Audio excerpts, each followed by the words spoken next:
turn back to chapter 2, verse 12, because I want to go into this period that spawns paganism. And for the next few minutes tonight, I want to just talk about the background to how paganism came into the church. Verse 12 of chapter 2 of Revelation says, "To the angel of the church at Pergamos write," and this assembly, Pergamos, the word actually means a mixed marriage. It's a funny word. Pergamos means an unusual joining together. And actually, Pergamos is a time in church history, this Pergamite period, where paganism entered Christ's church.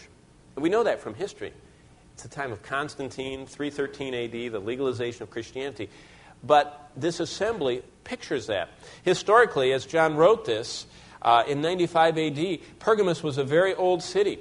And religiously, it was a sacred city to the pagans. This was the home of Bacchus. You ever heard of Bacchus, the god of wine and revelry and drinking? This was where he was from. And that's where they worshipped Bacchus. Zeus was worshipped there. The largest and one of the great wonders of the ancient world was the altar of Zeus that extended out. It was cantilevered out 40 feet out over the great abyss that was down the mountain. And there on that platform, built out over nothingness with cantilever engineering, was a huge altar to Zeus, so that nothing was underneath it. And they would just send off the offerings to this false god from this place in Pergamos. It was a real idolatrous place. The worship of Aesculapius, the god of healing, represented. You ever go into a doctor's office, you see the pole with snakes going around it? That's the symbol for him.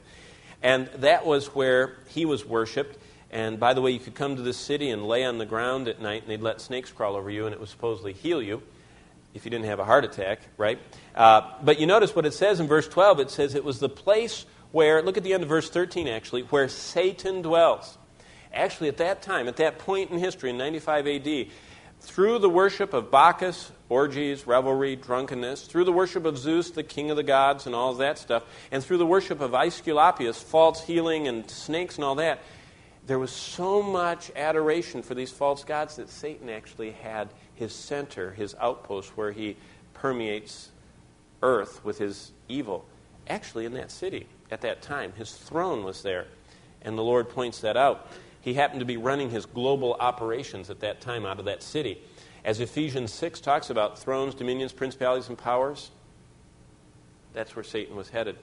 So this place where we see this period of history was a time when immorality and idolatry and false healing and Satanism was attacking the church. Now, how did that happen in the church? Well, listen to this.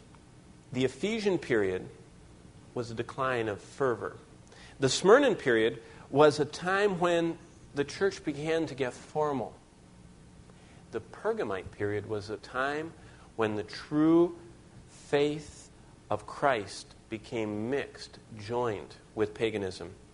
This period is the period that historically portrays the era when the true, holy Catholic Church that Jesus started, Catholic meaning universal, unites with the pagan, Roman, dark, idolatrous, Satan-infested, all of religion comes together and begins to walk side by side with the true Church of Christ, right here. And I want to describe that for you just briefly. The Scriptures tell us that this is the time when, and if you want to look at verse 14, I have a few things against you, Revelation 2:14. You have there those who hold the doctrine of Balaam. What is Balaam?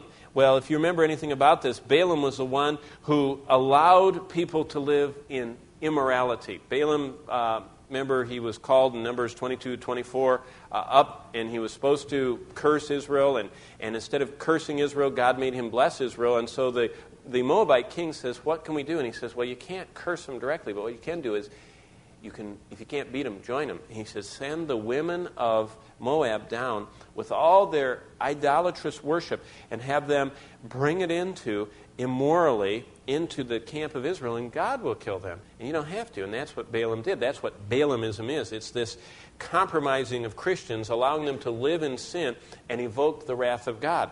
Secondly, he says also, you have those in verse 15 who have the doctrine of the Nicolaitans. Now, what is Nicolaitans? Well, two words in Greek, Nike, as in shoes, Nike shoes, and Laos.